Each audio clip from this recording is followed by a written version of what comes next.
What is going on, everybody? This is Nazdarachi doing a quick little introduction for 5-9 Gaming. Just want to check the audio levels, make sure that everything is good in chat. So let us know if there are any audio issues, because I keep switching my configurations on the fly here. We have, of course, Pomzor leading the show, who's going to take the floor and be the host for the show, for the episode. So go on ahead, Pomzor, take the floor. All right, thanks, Nas. And hey, welcome everybody to 59 Gaming's Dragon Ball Legends podcast, episode 6, Gods and Angels. Today, the first time on Twitch for our podcast here. And if you're new to Twitch and you have Amazon Prime, you want to support us, make sure that you connect your Twitch and Amazon account and you can subscribe to us for free. Twitch Prime is not a crime. Also, don't forget to check out our Twitter so you get notified whenever we upload a video, go live. We have a YouTube channel. We have a public Discord and a Facebook page as well as a Reddit. So make sure to check all those out and stay up to date with the community. And yeah, today we are joined by Brad the Chat. What's up, man? What's up, Doug? We have Nazdarachi, our tech man. All right, well, speaking of tech, I'm going to do this real quick. Craig? Where are you, Craig? Ooh. Craig? Oh, yeah. Good old Craig. We are also joined by Professor Sensei. Hello. And Ryuden. I don't get a cool, fascinating intro. Hello, everybody. I'm going to do it for myself. SSJ3 Stan in the house. How are you guys doing on this wonderful Sunday? Elbow cuff. Yeah, exactly. And... No, it's Ryu Dav for all the people that are subbed to my Twitch. Oh, yeah. Like me. And yeah, Goresh should be joining whenever he wakes up from his nap. He's taking some beauty sleep or something. We tried to contact him. He won't wake up. So go spam his Twitter. Tell him to wake up. The Golden Emperor needs his sleep as well. So yeah, today we actually have quite a few topics. So we're obviously going to talk about the step-ups. We're going to talk about the new units. We got new adventures on Wednesday. We got the Halloween event on Friday. One thing that's gone really, really viral in the community. The female warriors are now called girls. We have the Goku Black Zenkai back, and the first time that any of those old Zenkais got a revamp. New co-op. We got a slight upgrade to the weekend event, and a potential Namek Goku Zenkai, and then we'll go on over to questions. So the first topic today is going to be obviously the new banner. And that was the 6th Universe Step-Up banner. Yeah, so Brad, what do you think about this banner? And did you go in deep or just a little bit? No, I spent I think 7,000 total. And I got 2 Vados, so I was like, I'm just going to dip out and get the new Extreme or anything. And I made the mistake of not caring about Champa until I actually looked at what Champa did after I streamed, and I was like, probably should have gone in a little harder for Champa. He's pretty dang good. But I'm glad I got Vados at least. I'll get her for 6 stars eventually with multi-Z power. She's super solid. It's not a banner I would fully recommend you guys go ham on. Obviously, Vegito Blue is on it, but you never want to bank on an LF. Same thing with Namek Goku if he happens to get his Zenkai, that's dope. But it's definitely not a banner I fully recommend. I pulled, I think, 5 Super Saiyan Brolys, and mine is 14 stars. If you don't have 14 stars, it may be great for you if you want to get him eventually. He does do blue movies, and the Zenkais are going to get cheaper in the next month, so that's cool. But I would say don't go ham on this banner for sure. This is not the same as the Goku Black step up. Not nearly as good. Yeah, it's not the worst banner in the world, but like Brad said, it's probably not worth going to ham on. It really depends on how invested you are in the characters themselves. But it's not the worst because it is in fact a step up. Yeah. You get a lot of value out of your chrono crystals, but we're in that period of time now in the year where a lot of crazy stuff drops at once because a lot of very hype days show up, so try to keep that in mind if you are interested in them. But otherwise, like Brad said, probably wouldn't want to go too crazy here. I mean, there's definitely value. Like the purple God Goku giving both defenses to God Key, fantastic and stuff like that. Blue Vegeta's not that bad, but we have Maj Vegeta now. I don't fully recommend him. There's a bunch of other options you could really go for too, like Bardock even giving blue Saiyans, I guess. I don't know. Yeah, I mean, you like PyCon? Yeah, you can go in if you like PyCon, I guess. Yeah, if you're going crazy for him. Yeah, go ham, dog. I mean, you don't need to chase copies, but this Vados is she's like the baby of this generation of units. She's incredible if you run God Key. I feel like I don't know. This is I would chase at least one of her. this is one of those banners that functions as a no-brainer if you run this specific team, God Key mostly, and if you have no interest in running that team, you can likely just skip this banner. Yeah, I mean, I could agree. Vados is that she's a very, very. If you get like a copy of Vados and Champa in your first run through, stop. You're good. Call it. Don't chase LFs and stuff like that. That's kind of the point I'm going for. It's like, don't. If you get them, yeah, you're good then. Take your W. If you just want Vados because you run like Android 18 or something, again, dip out. You're good at that point. But it always depends. Yeah, and I mean, we also got the Z Power event, the Snake Way thingy, and you can get Z Power from the exchange shops and stuff like this. So, you know, and the Sparking Metal shops. So even if you just got one of her, if you get her to 4 stars, it's gonna get much easier, and you can just get her to 6 star with Z Power. I did the same with Champa. Like I went, I think 13K in, and I got like a 3-star Champa, 4-star Vados, and then I already 6-star Champa, and Vados is at 5 stars just for multi Z Power. So as Prof said, I also wouldn't chase copies. Sounds All like right. we got everything there. I'm sorry. But it just sounds like we covered everything there. I was Yeah, gonna pretty co-sign that chasing in gacha games you never want to chase unless you're an Uber whale and you can just buy through bad luck. You never want to chase individual units. It's always a recipe for disaster. And disappointment. Yeah, a lot of it. But yeah, speaking of Champa, Ryurin, how do you like him? So I think he's a pretty good unit. I like the debuffs that he applies. He kind of forces a really interesting, I guess, crutch against you because it's every time you swap out to another unit where his debuff gets applied. So if you're not careful and you're constantly, dodging around Champa, you can really stack up the debuffs. He is also the newest yellow for God Key, so a lot of people are probably waiting for a unit like this. And I guess you could argue that he replaces Super Saiyan Blue Kaioken, but I can still see some uses for that Goku just because, Second Vanish is super valuable. Getting that blue card when, 10 timer counts pass on his transformation is really good. So it's a little bit tricky to say, but he is a pretty darn good unit. I think he's one of the few units that also has, becoming type neutral as part of his main, which is really good in this crazy meta where, wanting to maintain type advantage is pretty good. So overall, I think he's a great unit. Does anyone else feel the same? I thought he was pretty good. Champa does an incredible amount of damage with synergy with Vados and other God Key members, but he is a little bit squishy, especially coming from my more low stars perspective, since I only have him at 3 stars. Like, he can dish out a great amount of damage, but, I mean, this is always my problem when comparing like units that are brand new versus like very well established teams like androids as an example for a comparison. My Dolphin investment getting Vados to 4 stars and Champa to 3 stars just it's like a drop in the bucket when compared to the team up of like Zenkai 7-18 and Zenkai 7-16 and the red transforming Cell.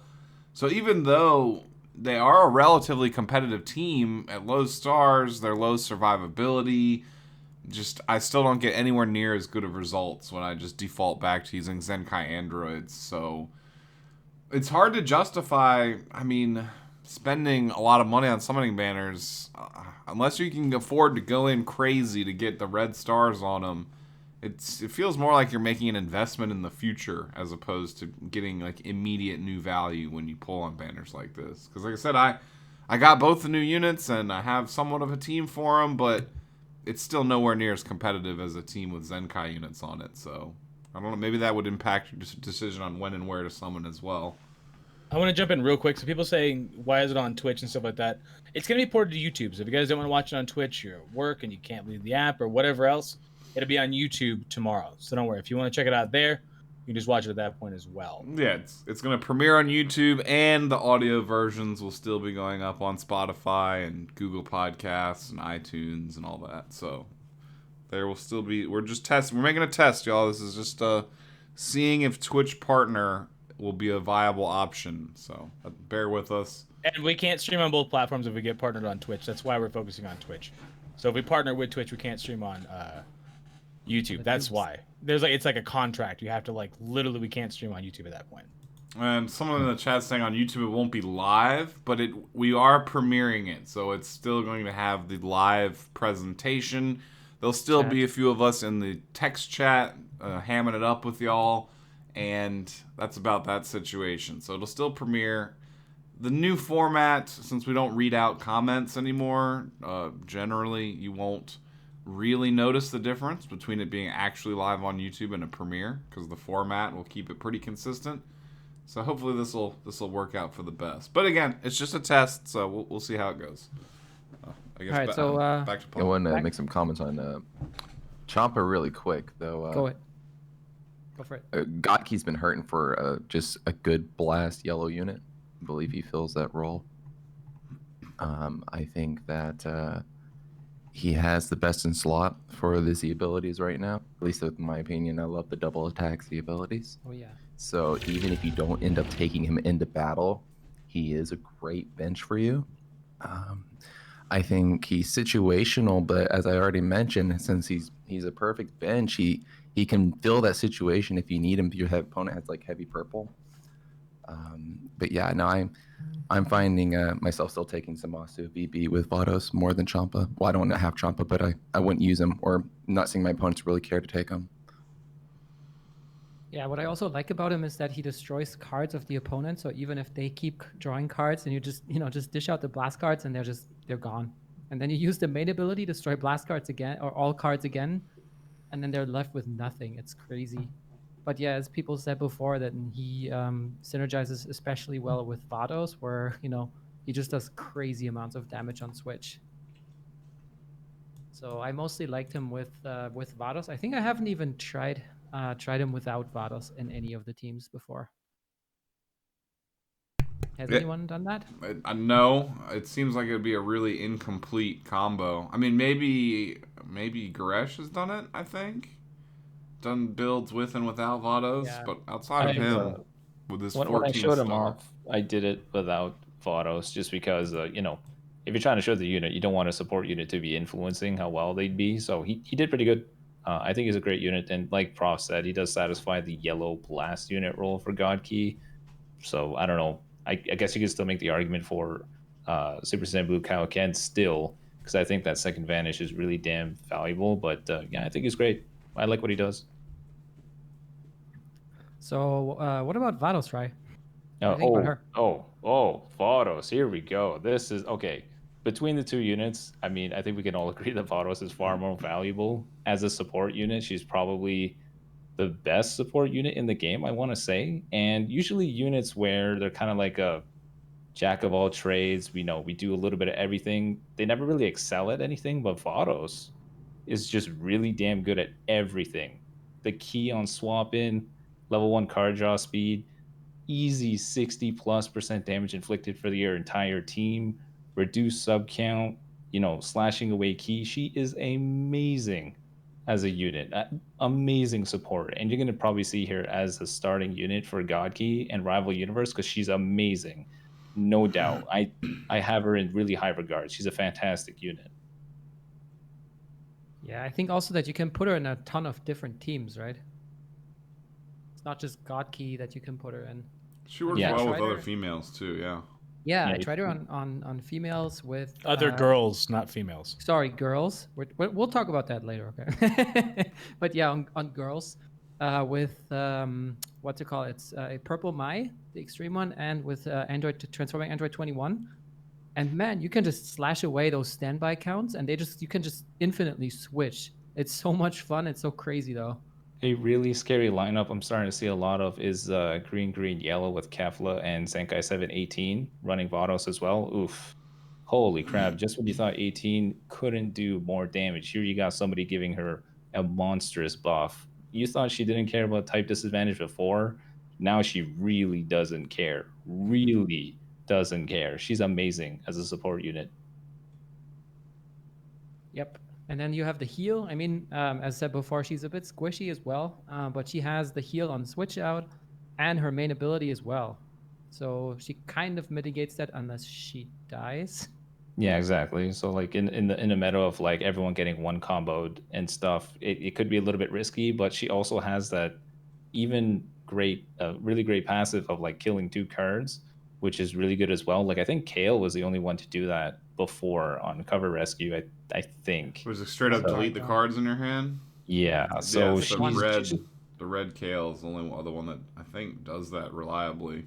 Yeah, she does. Honestly, this is what we mean by she does everything really well. Like she's an amazing support. She does a really good job of being like an offensive unit if you really need it. So I don't know. I really high regards.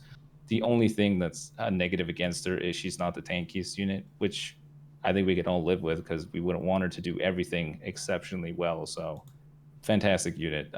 If you really main God Key, then she would be one of the reasons why you'd want to pull on this step up.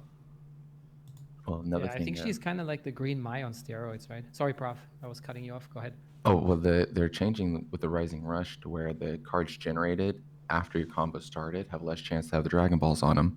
So when she blows up your hand, if your opponent keeps that combo going, it's also Rising Rush suppression. She can tempo at the start of the fight amazingly well. If you happen to have your opponent catch you, you can just immediately swap her in. You don't need to worry about the rush. You just shut them down right then and there. It doesn't even matter if it's type advantage unless they have massive card advantage. True, I've never even thought about it this way. But that's also because I guess we haven't completely heard like the entire specifics of that battle system update yet, I guess. She's I feel like people are still at the beginnings of all the different kind of cool teams they can put her on because her passive, I mean the only thing about her supportive capabilities that's locked to specific tags is the healing. Outside of that, I mean giving everyone like 60, 65, 70 plus onward damage inflicted buff is that can go anywhere really. Kind of like Kid Goku when he got his Zenkai Awakening, where he was just being thrown on every random team because he just did a really good job. I feel like Vados could do the same thing here. She's just that good. Yeah, and then also, when you're almost running out of cards, you just switch her in. She has card draw speed. She regains key, so you can just keep that combo going as well. Yeah. So it's so much utility. It's pretty crazy. I think so too. Yeah, I think it's pretty much agreed that she's a really damn good unit. She really is. That is true. So with those two, there was another unit that was new on the banner, and that was Extreme Rosie. Brad, did you manage to pull her at all? No, I didn't get it, but I was just doing a little bit of research because I saw that I was. I'll talk about her, and looking at her, she's actually ridiculous. So I didn't get her. She seems like she's probably the best of those 3 new Extreme Girl units, not female warriors, girl units. And like looking at it, she shortens the substitution count that I could speak by 5 counts on her main ability. She does like 30% by allies, so she boosts all your allies' damage. Look through her in your card if you don't have her. She is ridiculous. I would never say chase an extreme, but I feel like she's actually pretty dang good for a female team with Vados, and you could put Kefla, you could put Z18, and shortening that substitution count is wild. It only takes 10 counts to get there. So you start, I don't know, man. These new extreme units that are like, I don't think they're better than like the god tier extreme units we got before, where it was like EX, Broly, and Nail comparatively to the meta. I don't think these ones outstand that, but they're pretty dang good. She's definitely the best of those 3 Universe 2 female units, though. The extreme ones for sure. I was fortunate enough to pull her, and I did try her out a little bit. So like adding to what Brad mentioned, so she pairs really well with Vados, just because that 30% damage inflicted main ability she gets really early, just like Vados does. So it's between Vados and EX Rosie, it's very easy to get like close to 100% damage inflicted for all your allies. But the cherry on top is EX Rosie also gives an abundance of green cards when she shows up on the battlefield. I think she draws one, and this happens twice every time she shows up, which is really good for Vados. Guaranteeing some green cards is really damn good. So she complements really well, but like Vados, she's squishy. That's just the nature of an EX unit and hard to pull. So that would be a big drawback, but pretty fun to run together, really. Well, Yeah, I it's would not have for to me to say- say. Oh, go Go for it. Go for it, Brad. It's not for me to say you should spend like multi Z power on extremes, but if you pick and choose, like if you have a Z718 and say you have a 6-star Vados from spending like the 2K missions or whatever, she may be actually a good option to multi Z power. Honestly, up to like 6 stars. it's a pain in the butt and it's not that much fun because you'd rather focus on like sparkings like Goku Black and stuff like that. But I feel like they would put in some work.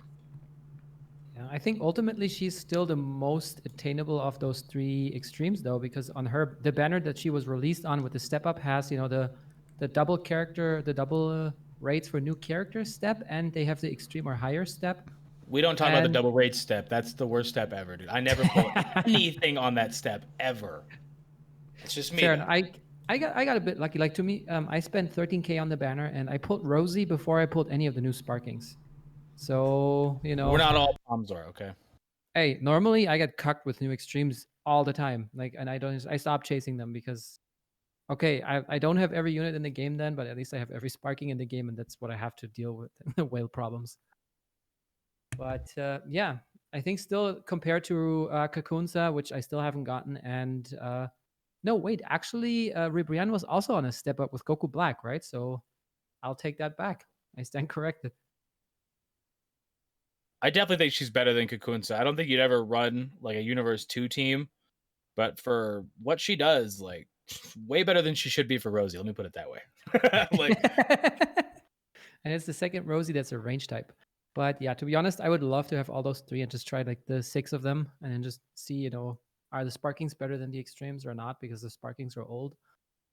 But maybe sometime down the line.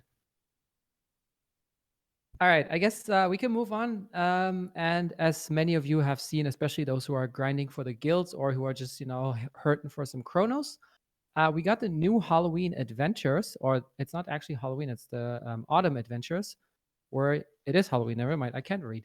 So you collect pumpkins, and it's 4 weeks. Every week you can collect up to 200 chrono crystals, and you can get, I think, 3 out of those, guaranteed sparking tickets, where you need 5 to make 1 single summon. And you can get some other stuff from the shop, like energy, I think, skip tickets. You get souls, super souls, rising souls. So for those of you who are Zenkaiing a lot of units, it's definitely worth it. Yeah, what do you guys think about that? Are you doing the 7 hours, or are you doing like the hourly? I always run the 124-hour in the bottom slot, because the bottom slot is the most expensive to keep refreshing with the special tickets, and then 7 hours above all that. I usually, if you log in at least twice a day to refresh the 7-hour ones once or twice, you have no problems getting all these adventure stuff done. Yeah, it's just like free extra stuff. I mean, the adventure system is nowhere near as annoying as what it used to be. Oh yeah. So I'm not really complaining anymore, but I don't know. There's nothing really good or bad to say. I mean, free stuff is good. I mean, outside of that, there's nothing really good or bad to say about adventures at this point. For me, in my perspective. Yeah, it's just your usual refresh of you got to collect this new thing and you get some goodies. I mean, I think all of us are fine with it, really. Nice way to get some super souls, get some energy, skip tickets, stuff like that. It's just a nice little thing. I know. I don't know if we have it as a separate topic or not, but segueing into the new weekend adventures, those are potentially something a little bit different. But yeah, we'll have that. We'll talk about that a little bit. Yeah, so one thing that I also noticed, though, for these adventures is you always have 2 different kind of currencies, right? You have the ones that you always get, like for us, in this case, they are the pumpkins. And then you have these bags or whatever things that come up like every once in a blue moon. And I've noticed that it seems that for the 1-hour adventures, I have not gotten a single one of those super rare currencies. Instead, I've only gotten those in like the 3 or the 7-hour ones, and potentially on the 23-hour one. So you might also want to, I have not received any of those bags of candy yet. So yeah, I tend not to get the super rare limited drop currency thing either. I'm not very fortunate with those. Yeah, I got 2 in one when I picked up the 7-hour first 3-hour adventures. I think I got 2 in the first go. I got super lucky for once. Yeah, I have 225,000 of the little pumpkin things, but 0 of the bags. So it's going pretty good. Just Brad stuff. Yeah, you will get 1 on the very last day of the adventures. There's always 1 for the login bonus, but other than that, you just have to get lucky. But I'll take the 30 energy. I'm down. They're not that impactful nowadays. It's more fun just to get it to be like, hey, I got it, and it's like 3 slot removers that's sick for 2 of those bags. That's not a very good exchange. So I'm okay without it. Yeah, but I think the most impactful for most people will be, I mean, over 4 weeks you get 800 crystals, and then you get those 3 out of 5 GSP tickets. So if you already had 2 or 3, that can help you to get like one last summon and maybe get that unit that you were chasing on the banner. Yeah, of course. I mean, any of that stuff is good. Yeah. And I guess with that we can already like just move on to the next one, because this is just basically a reskin, as Ryu said before. So yeah, Brad, what do you think was going through Legends developers' heads, or what were they smoking when they changed female warriors to girls? Dude, I genuinely we complain about a lot of things in this game. I don't understand the change. I don't get it. Like I'm okay with change for the most part. It's always like, hey, things are shifting. This is looking better. I'm down. It kind of feels like it's just weird. Like I get some of them are girls, but some of them are female warriors. Like Bulma, I wouldn't consider her a female warrior, right? Like I mean, she's not necessarily a warrior in the show, but for the sake of the game, it just sounded better too. It was just like they're female warriors because they're fighting and they're females. And they were like, nah, they're girls. So I don't know, man.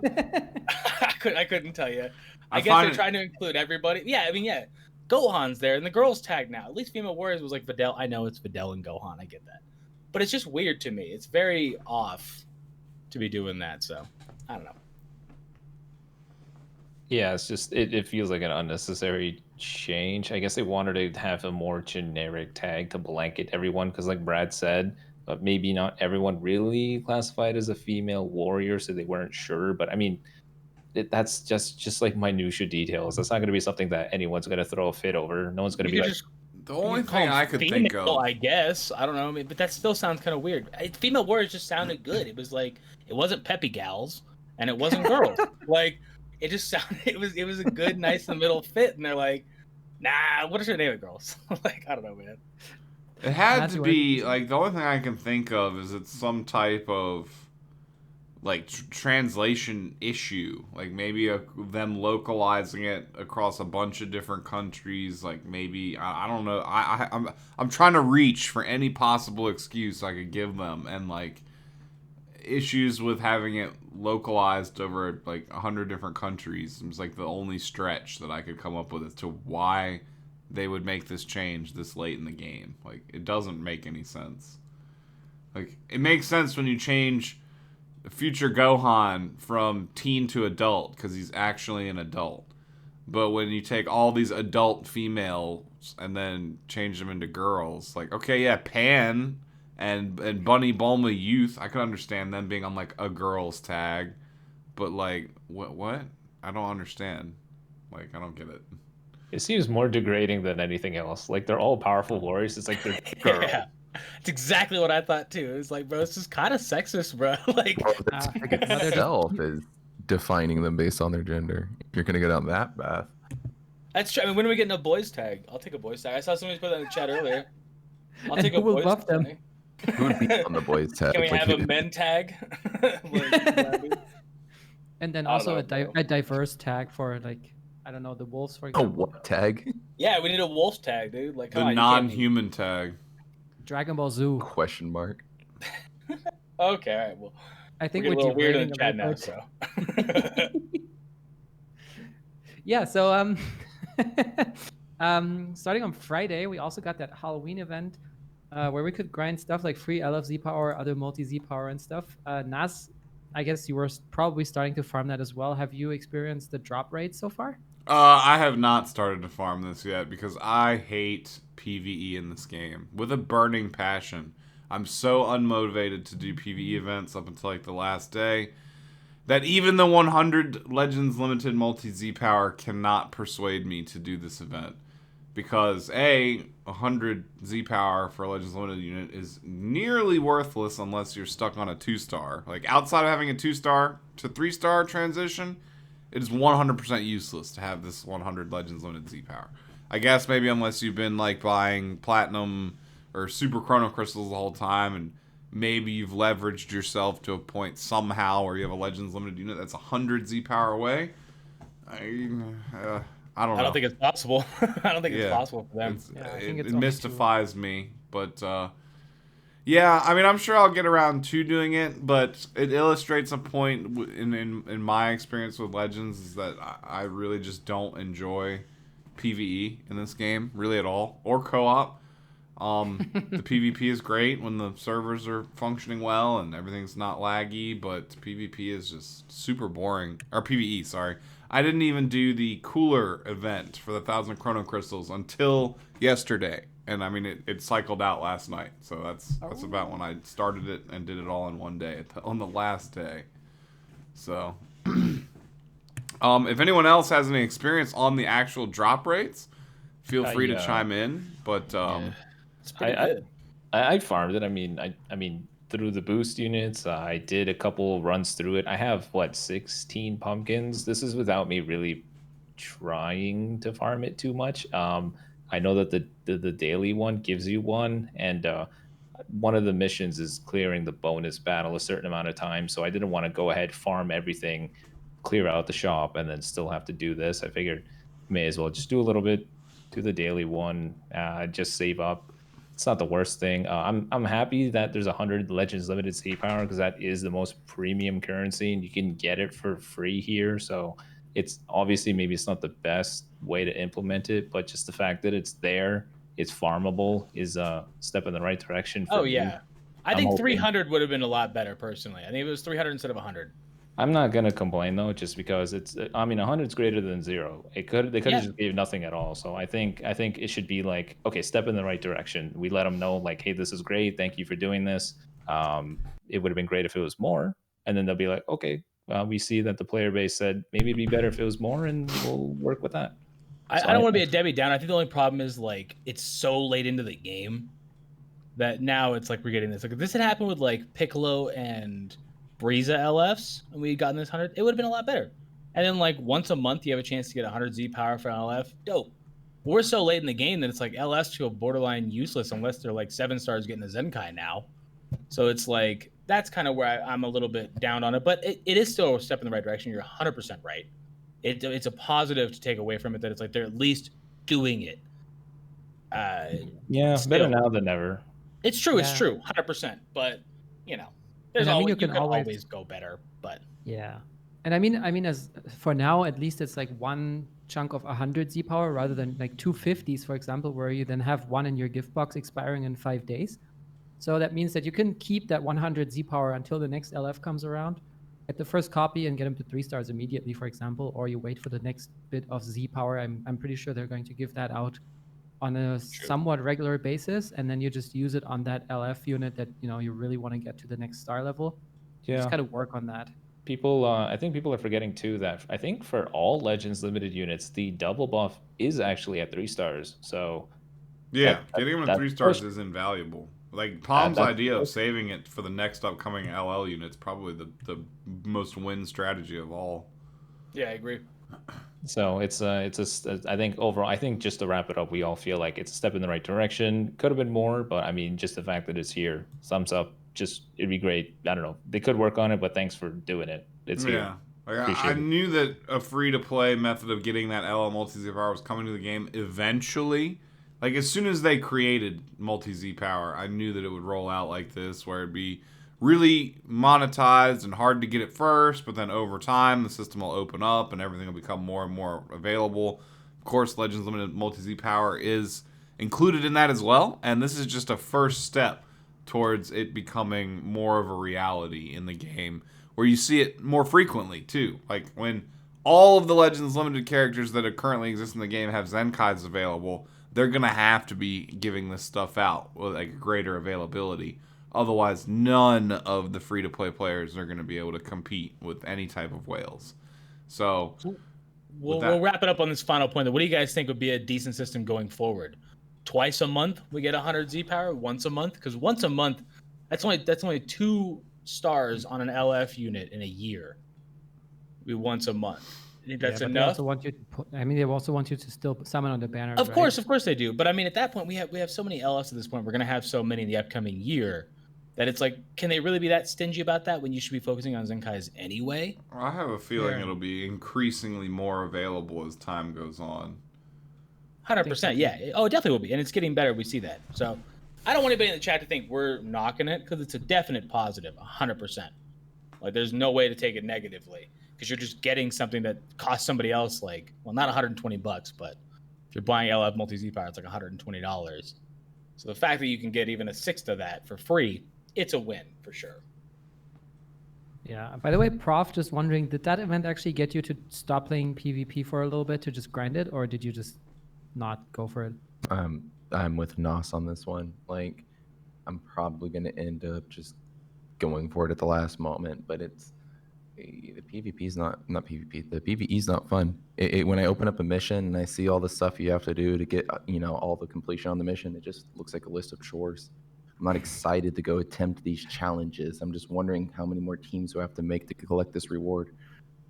So Okay. I'm fair. gonna go in Agree. it at the end, but yeah, What I I'm would- just happy with PvP at the moment. Okay. Sorry, Nas, go first, and then I'll wrap it up. Oh, I was just saying agree. I was just being a voice in the background. I mean, I know he Okay. was agreeing with me, but I was agreeing with his agreement of agreeing with me. That's agreeception. So what I would recommend, even you, Prof, though, is to do the bonus battle every day, because you get 300 chronos from that, from missions, and you only need to beat it in like 140 counts or something. So these challenges are really easy, and also the rest of the challenges aren't that hard. You get a total of around 460 crystals, also just from clearing all the stages with all the missions. So that helps a little bit. And yeah, where to spend your 100 Z power? I guess obviously if you have a 2-star unit and you want to play them, get them to 3 stars. Otherwise, I would say save.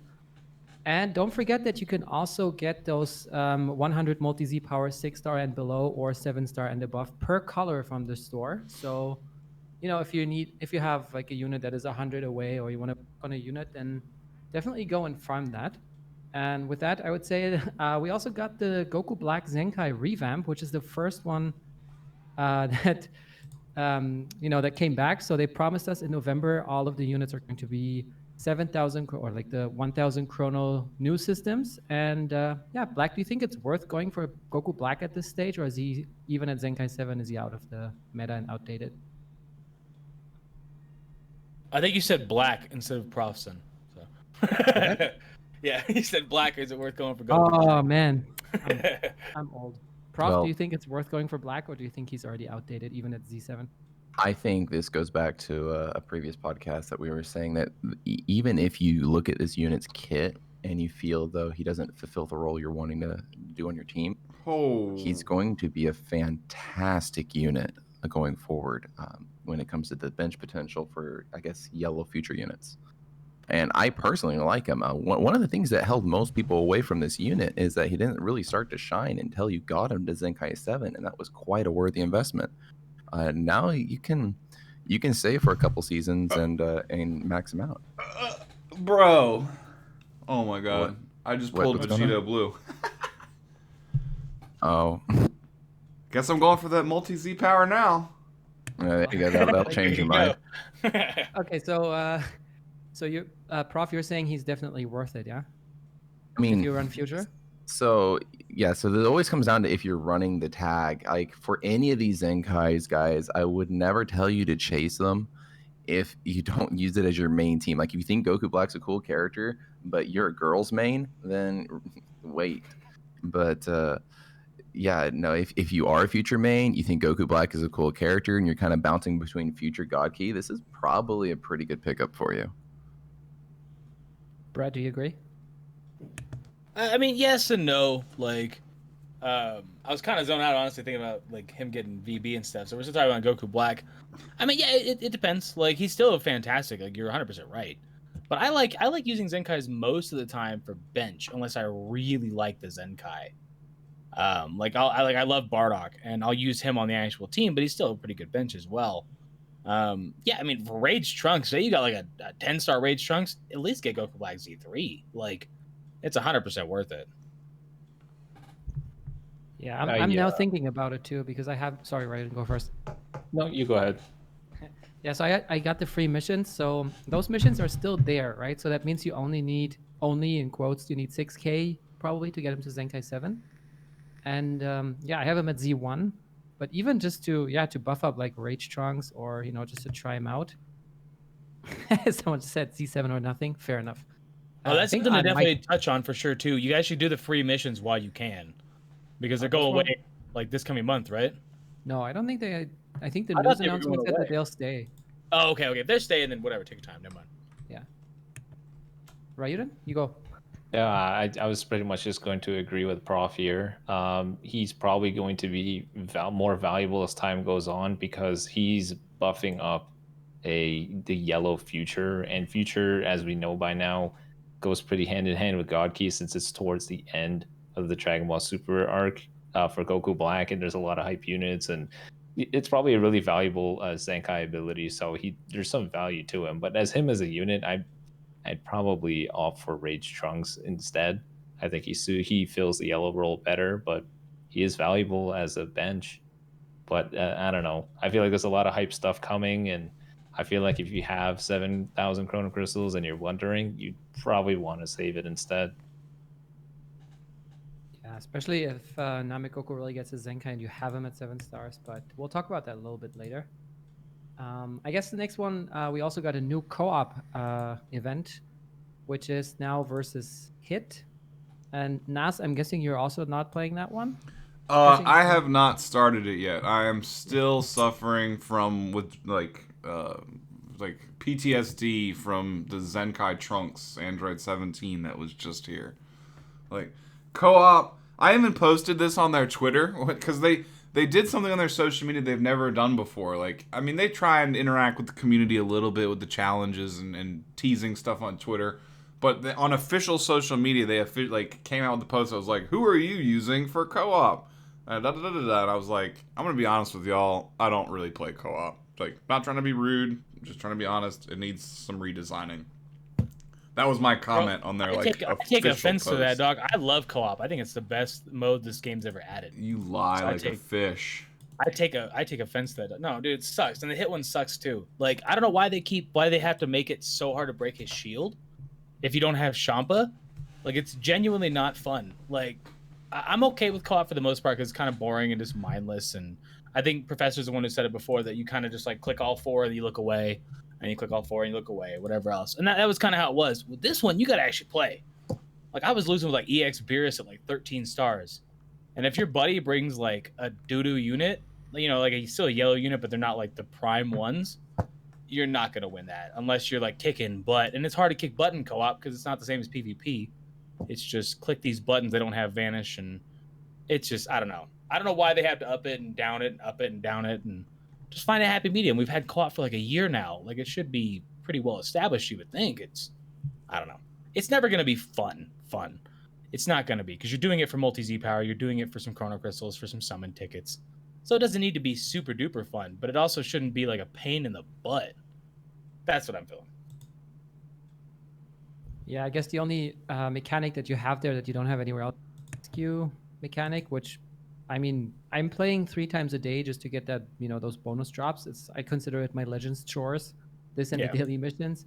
And almost nobody rescues. Like, I am always, before the shield goes down, I'm always waiting for the other person to get hit so I can get rescue them and go over those 50% to get a card draw speed. So, we can finish them with the double rising. Yeah, nobody does it. You're right. I actually cheer when my buddy. Well, I didn't even know it was a thing until I accidentally did it. Well, yeah, so that's true. They don't teach you anything in this game. That's true. Yeah, so when you rescue, you get 20% link bonus up. And if you do it twice, you have 40. If you go over 50, once the shield goes down, you get extra card draw speed and key recovery. And if you want to get the rising rush before the second shield comes up, this is a much more surefire way to actually get that done. And this way, you can finish the opponent before that shield comes back up with a double rising, not waste your time. And yeah, I guess otherwise, this co-op is just a reskin of what we had before. Well, yeah, it pretty much always is co-op is. I mean, Raid really should just be the co-op nowadays. I think I'd be a lot happier if Raid was just the only co-op we had, instead of having co-op and Raid sometimes, because that just feels like a pain to run it that many times. Like, I don't know. It wasn't bad. I like the Metal Cooler one. That one was dope. whatever they did with that one where he was super weak and we just body bagged him in like 25 counts. I loved it. I could just win that one on my own with Vegeta. And now it's like I actually have to have a genuine buddy who knows how to play co-op and wants to actually play instead of just like sitting there and whatever else. And like I said, not saving and everything. That's where it's like, no. I actually came up with an idea on my own on how I think you can make co-op interesting. Have it be ridiculously hard.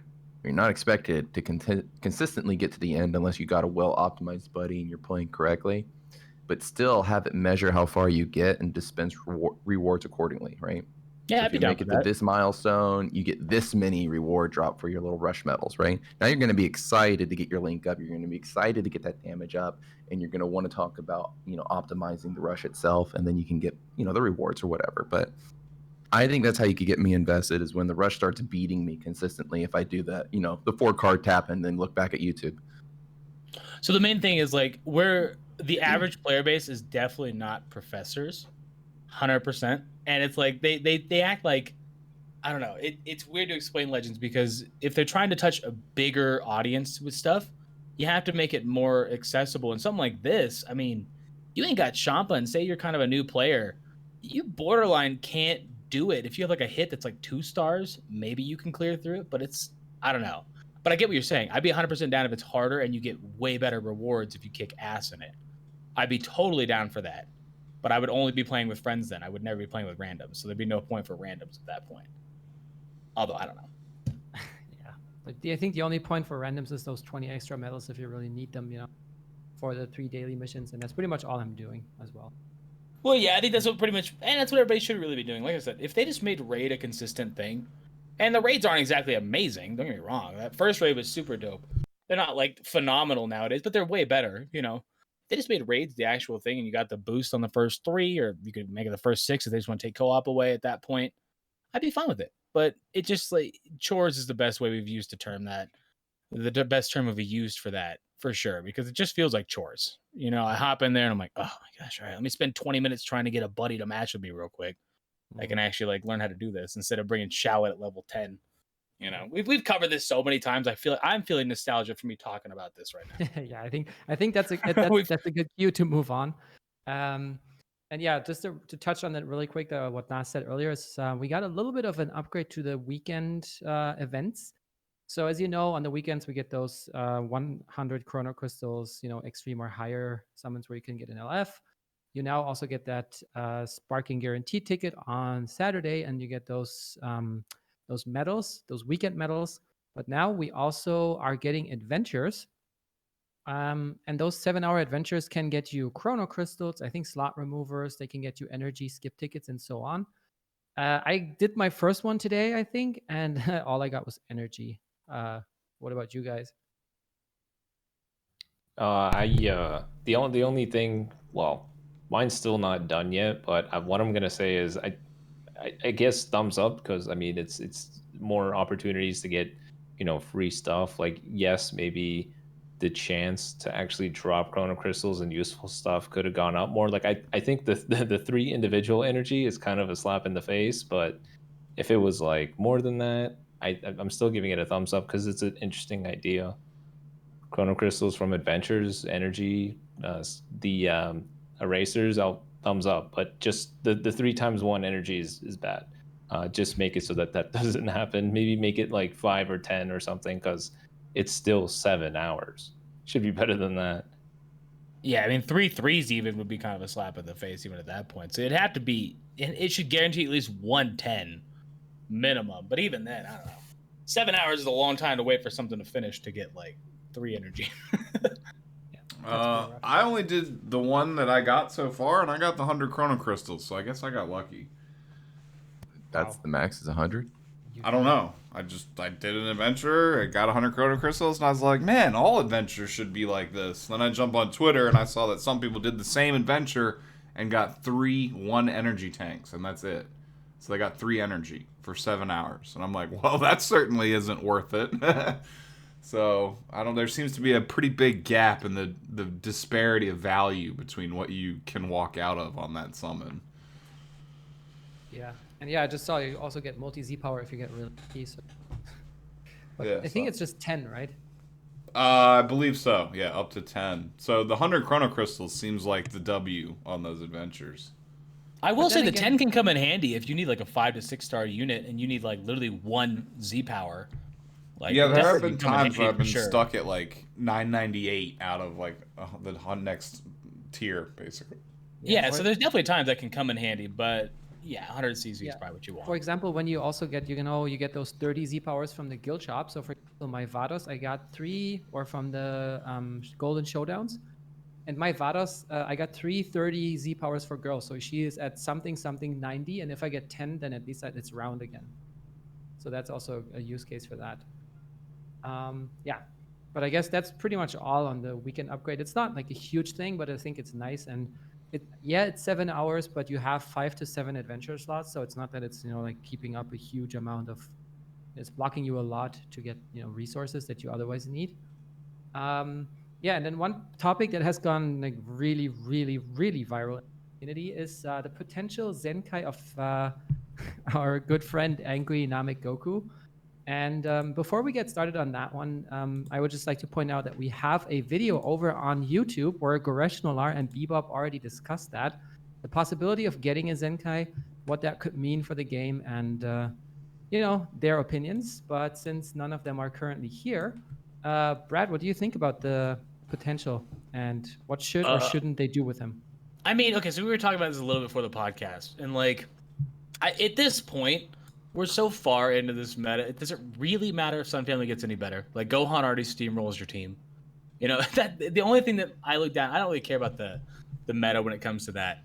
I look more down on the sense of free to players who would not have this unit if they say they started playing the last year even.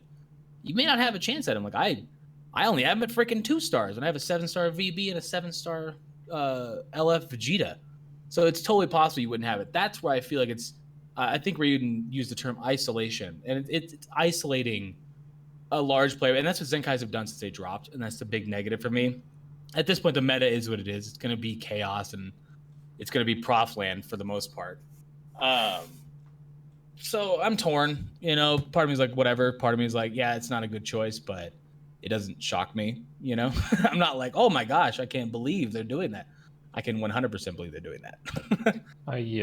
For me personally, I really hope they don't do it because, like Brad touched on, when we discussed offline, I feel like when you keep giving buffs to like super limited / premium characters like this, the gap between what's obtainable realistically by a free-to-play player versus those that are willing to invest a little bit of coin in the game further widens, and it's going to cause a big divide in the community because they're going to be like, well, what's the point? Zenkai 7 Gohan, Namek Goku, Super Saiyan 3 Goku, all my teams get crushed by one combo and stuff like that. It's going to be very off-putting. I really hope they don't do it. If they were to do it, they would have to really, really just the tiniest sprinkle of a change to him. Like, don't do, like, even the stat buff enough will be a significant change to him. Like, he's not even bad.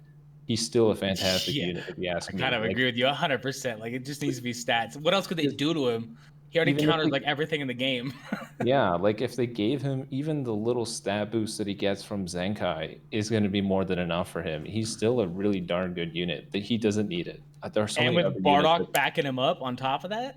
Yeah, I really hope they don't do it. I really hope they don't. We only assume that it could happen because there's a repeated pattern of what happened with the Gohan, with the exact same messaging, the exact same scenario with all the different shops and stuff like that. So we assume, but I really hope we're wrong because I don't want it to happen. I don't.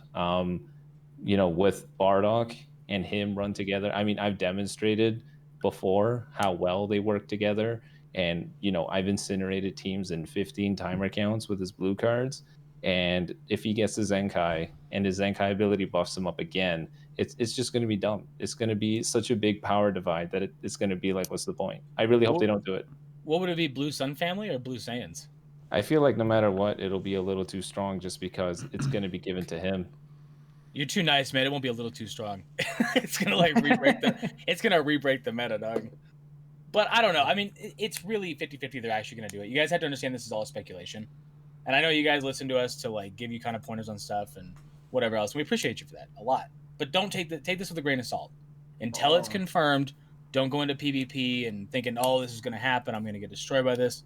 It ain't confirmed. It would make sense that Goten would come up next and all that kind of stuff. But all the signs are pointing at this guy, and that's all we're telling you guys. So take it with a grain of salt for right now. Yeah. I think how they. Sorry, go ahead, Ryan. No, you go ahead. I already made a point, so it's your turn. I think if they really wanted to destroy the meta, what they would do is one thing you said already is his blue card counters everything, but then they would probably they would have to give his green card blast armor and restore all of the vanish gauge. That would already. He doesn't even need stat buffs. If they give him that, he's the best unit. Done. Well, I mean, that's to be expected. I mean, it's Namek Goku. So, like, if Gohan hadn't gotten it and they had started with Namek Goku, I'd have been like, well, okay, he's Namek Goku. Like, it's when he first went Super Saiyan. It's like the most iconic part of Dragon Ball. I'm okay with that. But the fact that they just gave two Sun families very good Zenkais, and one of them being an LF, that's where it's like, hold on, fam. Like, we got to remember, this is Dragon Ball, and it's been too long that Goku wasn't on top in this game. So it's true. Like they're gonna bring it back full circle. Like it just has to happen. So I don't even want to picture what comes out after that. What comes after Namek Goku Zenkai? What kind of units are we gonna get? We already know that it's coming to every single character in the game, so you might as well just mentally prepare yourself for the when, not if situation. Because that's true. You should, yeah. Like that's what it Honestly, is. I feel like I wonder if now they never said that they have to Zenkai these units based off of order of release, but it would be interesting if they just ordered it in the next one countering the previous one.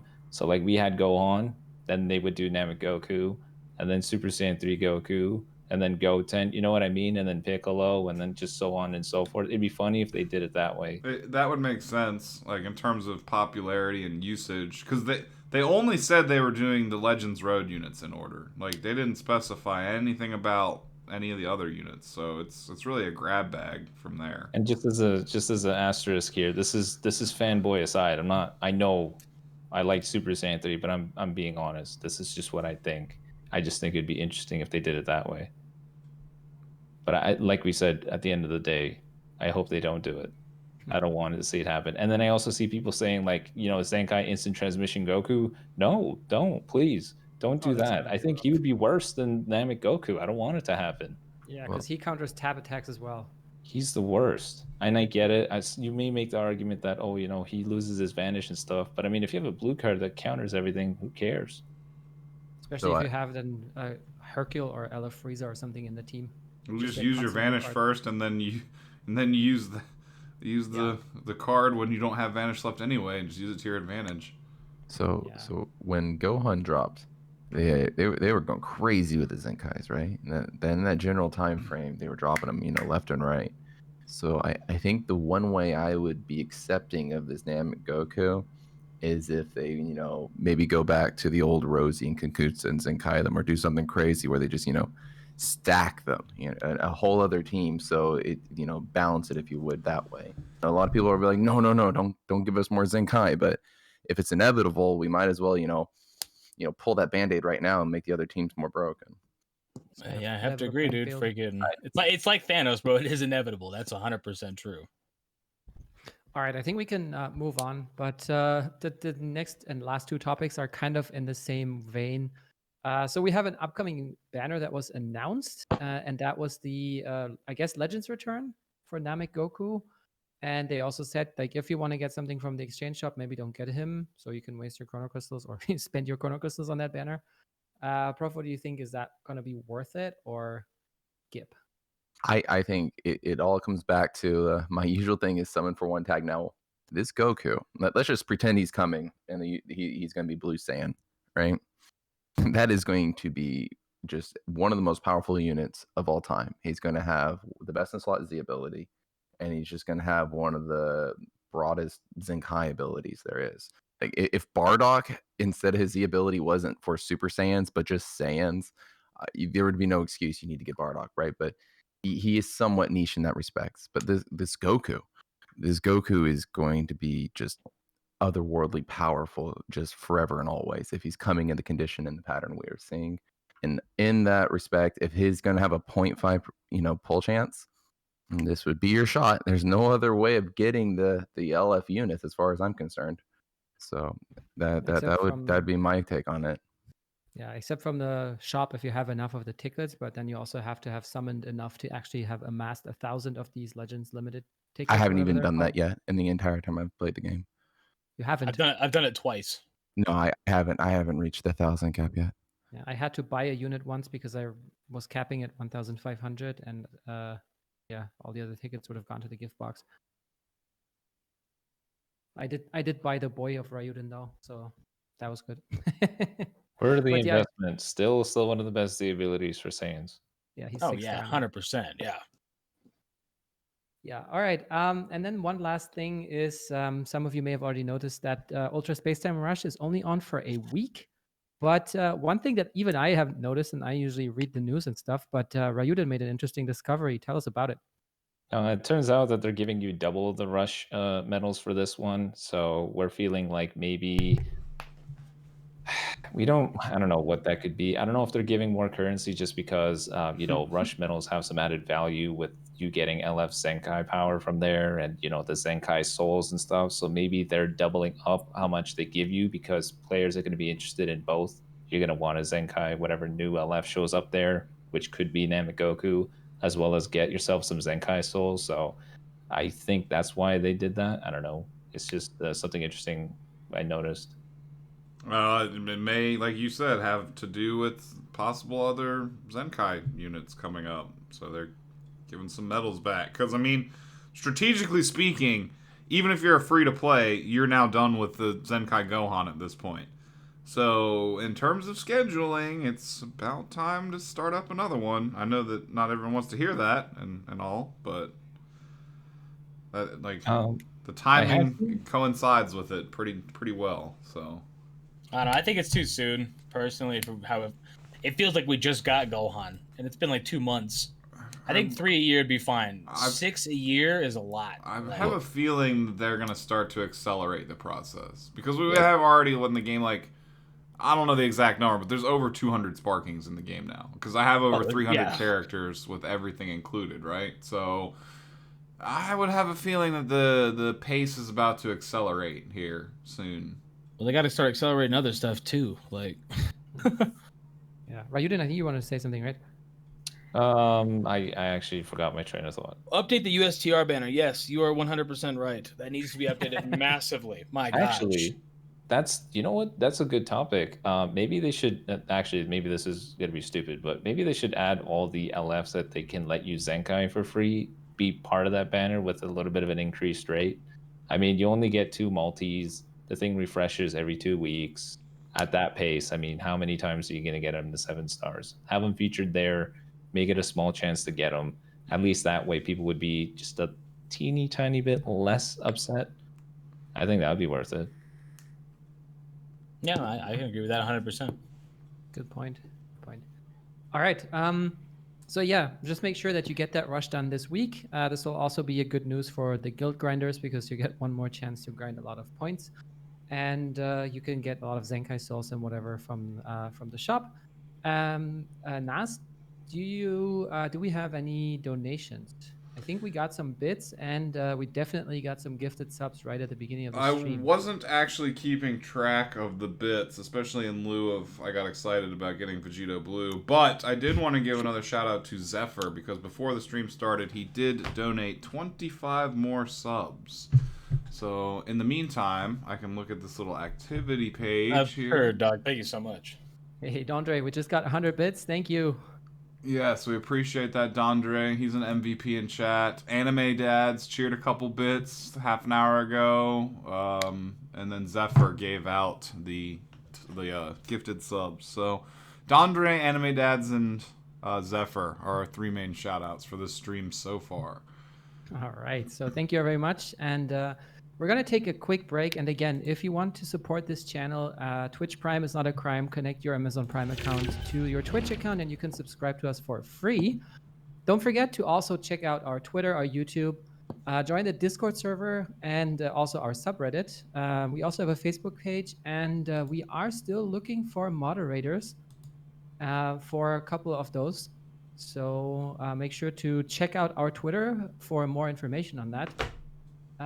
We are looking for subreddit and Facebook mods. I was just seeing. Okay.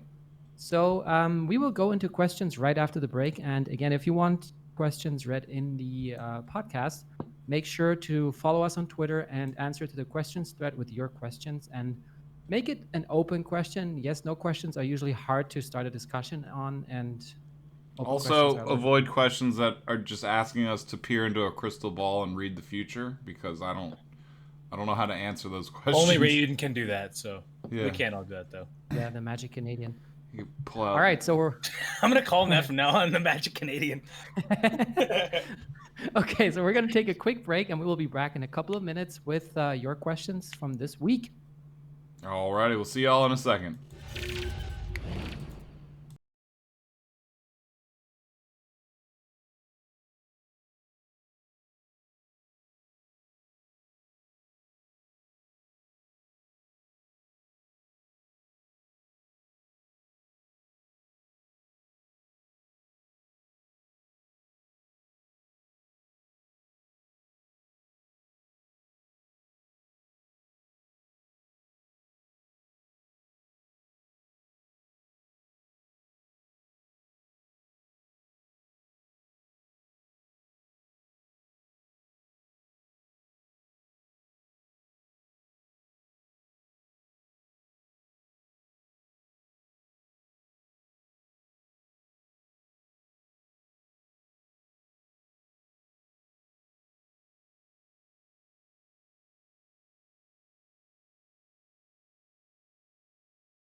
All right, welcome back, everybody. And yeah, now it's time for your questions.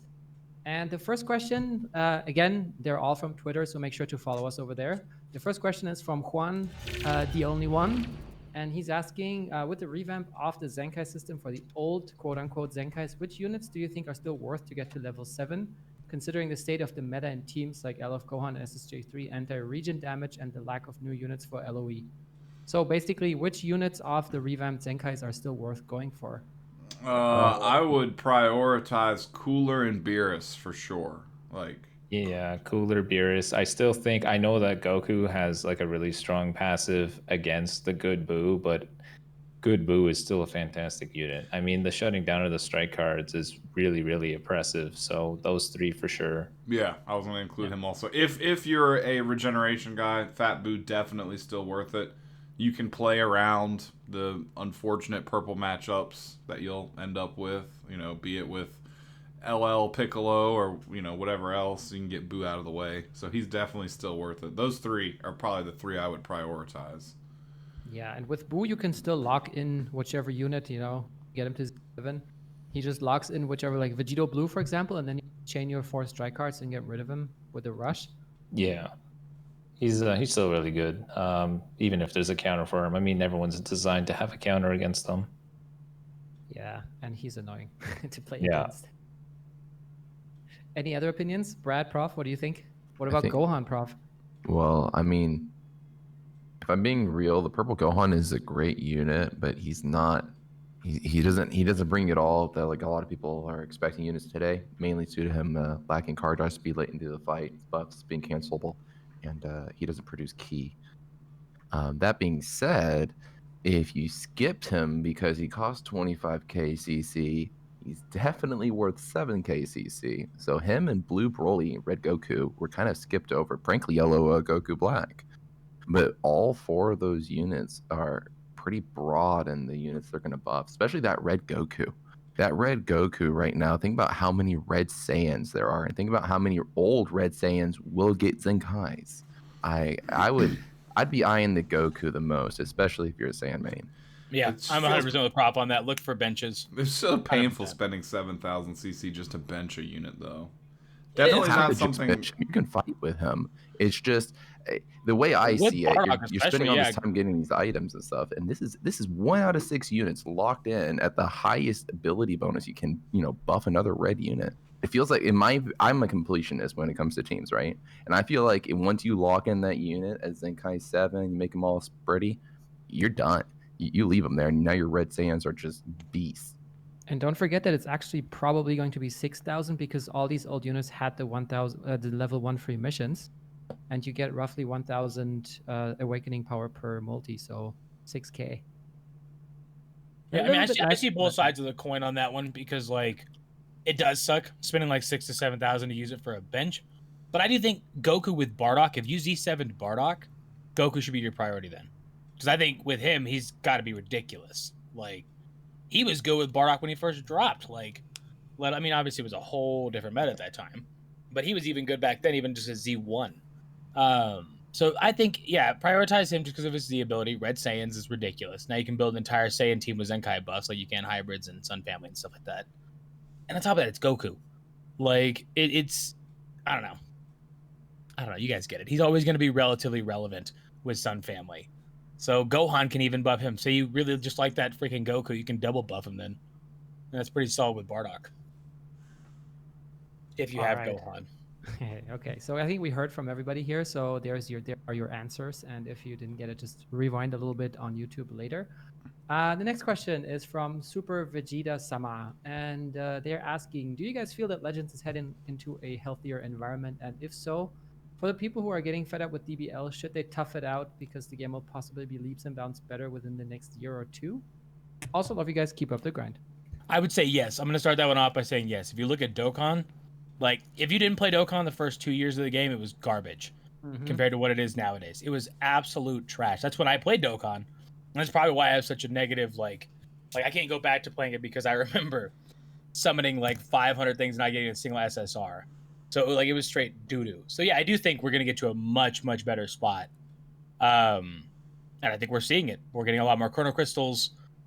Zenkais are fun and not fun. They're a lot of fun to bench and like buff up weird teams.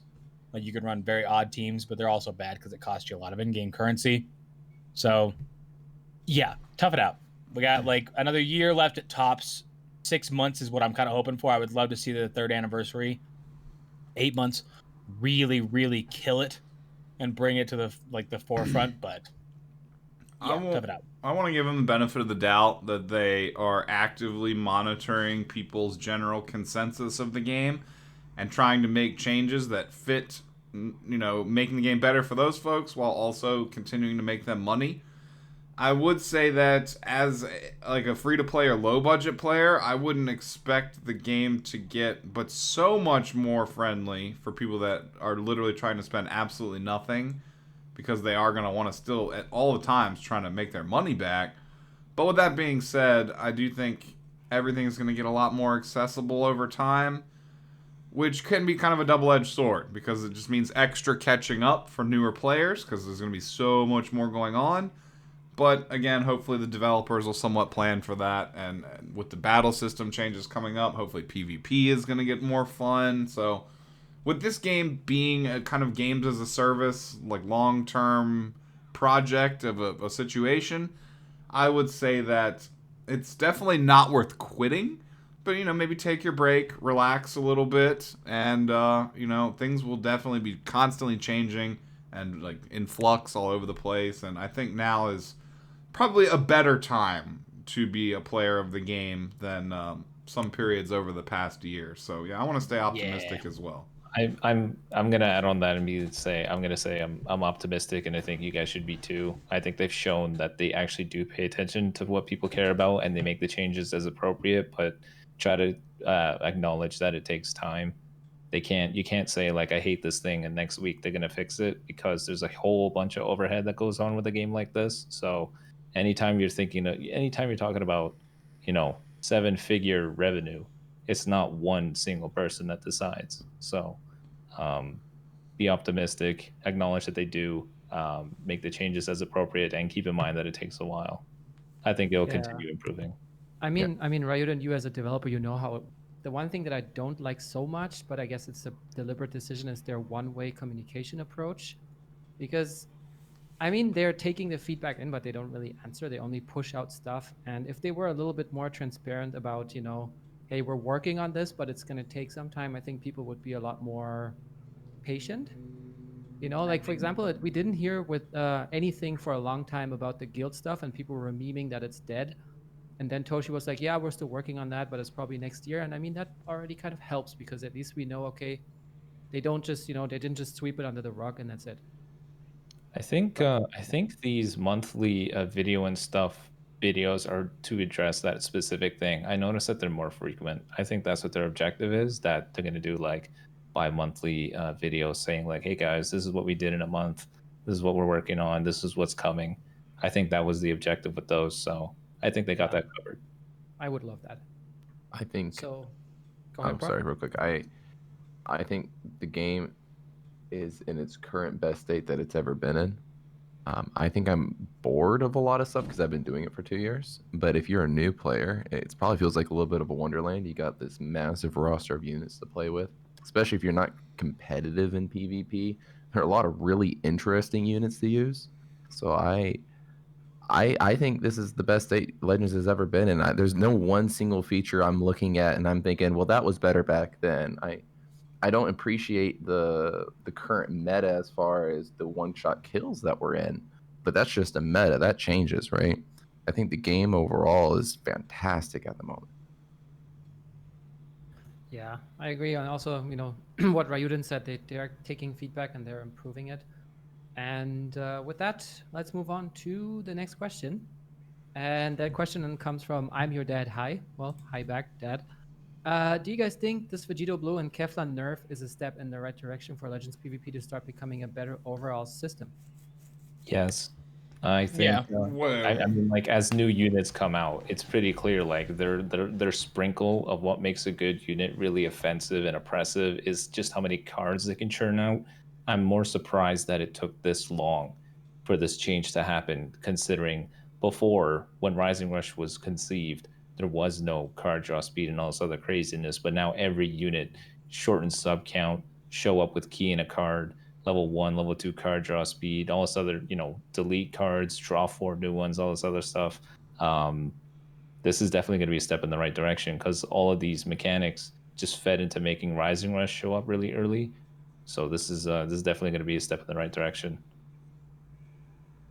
One thing I would like to say is that I don't know. I mean, of course, this affects Vegito Blue and Kefla, but I feel like people overstate the nerf it is to fusions. I mean, they still churn out a lot of cards, and they can still one combo, any of your units if you get unlucky. But there are other units that are also affected. Basically any unit that has card draw speed, will get a little bit of a debuff, but it's not as crazy, I think, as people make it to be, just because Rising Rush tends to come a little bit slower and be a bit more balanced. I hesitate to use the words nerf or debuff in this situation because it's none of the characters themselves are really being directly affected at all. It's just the way that the Rising Rush system works. Like, that's pretty much it. So, Well, I wouldn't say that any of the characters themselves are getting nerfed or that it's really going to change anything too oppressively for any one specific team over another, because Rising Rush just always is and always was and always will just be a really wild card, just annoying aspect of this game. But teams that were oppressively powerful for reasons like Vegito, Blue, and Kefla, drawing a bajillion cards, being able to combo forever and just do outright damage without Rising Rush, and chain it into locking special moves and ultimate arts. It's like, none of that is going to change. It's just how fast you get Rising Rushed in the match. And depending on how you play, that might not really affect you anyway. Like, for me, I'm generally the type of person that plays by saving my Rising Rush for the last character left alive, just to guarantee victory. Like, sometimes I'll fire one out early to try and get, like, early tempo ahead of the other person. But 9 times out of 10, that'll just backfire because I'll fire mine, then they'll fire theirs, and then we'll just be in a 2v2 situation. So I usually try and save mine later in the match for it to be a more decisive play, since you're never really guaranteed to get the second one, Rising Rush. Like, sometimes you'll get it, sometimes the other person will get 2, and you don't get any Dragon Balls in your cards, and you're just screwed. So I generally try and save mine, so it won't be hugely effective for the way that I play anyway. But, I mean, other people that, just try and spam it out early on, we could see with the other battle system changes how they changed the strike cancel, that they already didn't want Rising Rush to function, that early off in the game. So I feel like this change is just in line with previous things they've done to keep Rising Rush as a little bit more of a, a big deciding factor as opposed to something you just spam out. I'll end it off pretty quick then, because we got to move on to the next question. But I want fluidity back. That's what I want. I don't want this stop and go stuff we have now, where like units can just interrupt you and stop you with this and stop you with that. And like, I want, when I watch old gameplay, we talked about it last week too. Watch old gameplay, it's just so more fluid. Maybe it wasn't as much fun doing strike cancels and stuff like that, using your Rising Rush. Some people don't like that, just to like burn it to get rid of their advantage. But to me, it just felt more like I could keep playing instead of having to stop and think and pull back and sit there for a second, try to get a perfect vanish. And like, I don't like that vibe. Like, that's just me, though. The last 6 months has just been like, that's just not a fun system to me. The stop and go, stop and go, stop and go. I don't know.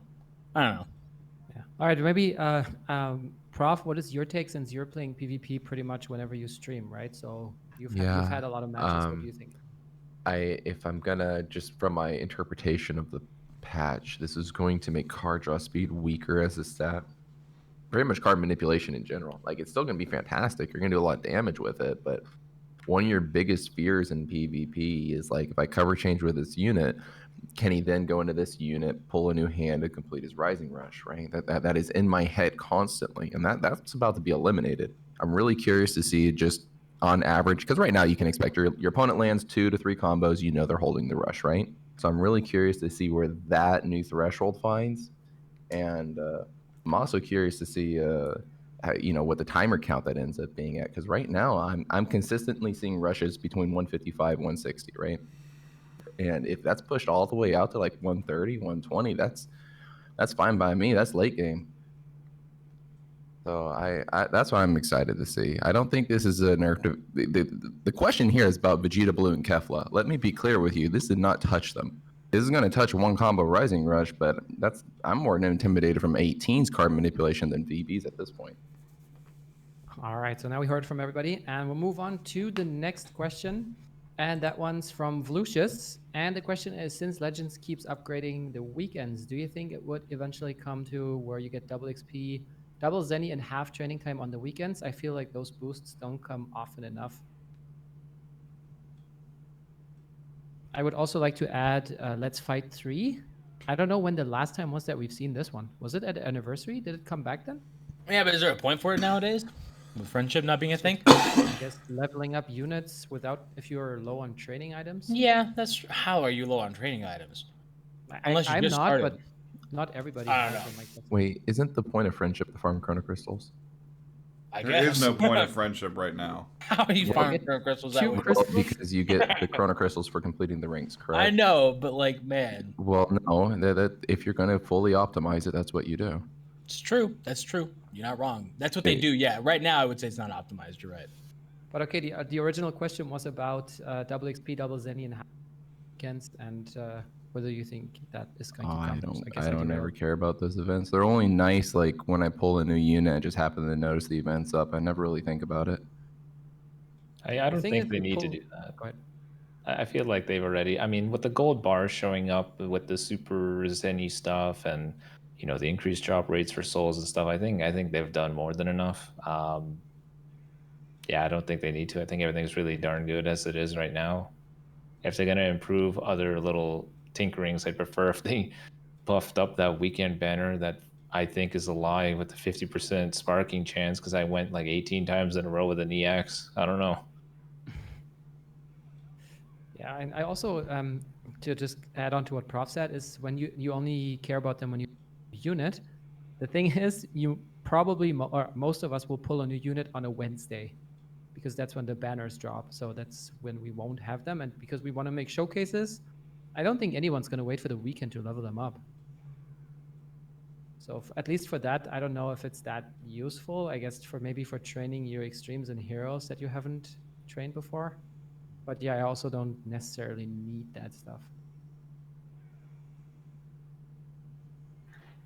All right, so I guess we can move on to the last question. And that last question is coming from Street Kings. And the question is, what one thing would each of you guys change or upgrade that'll make the game better from your point of view?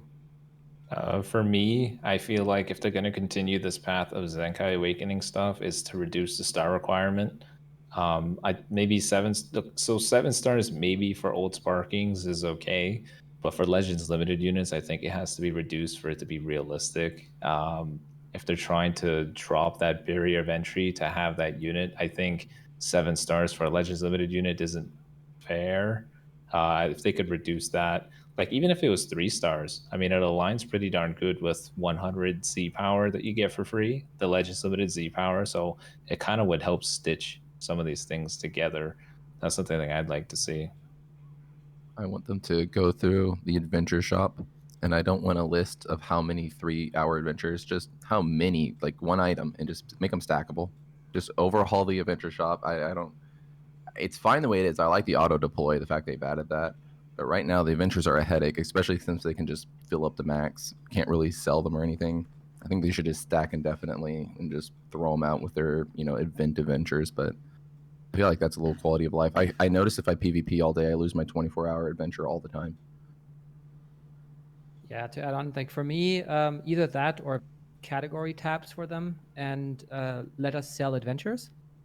And as for PvP, I still want Tap Tackle Clash back.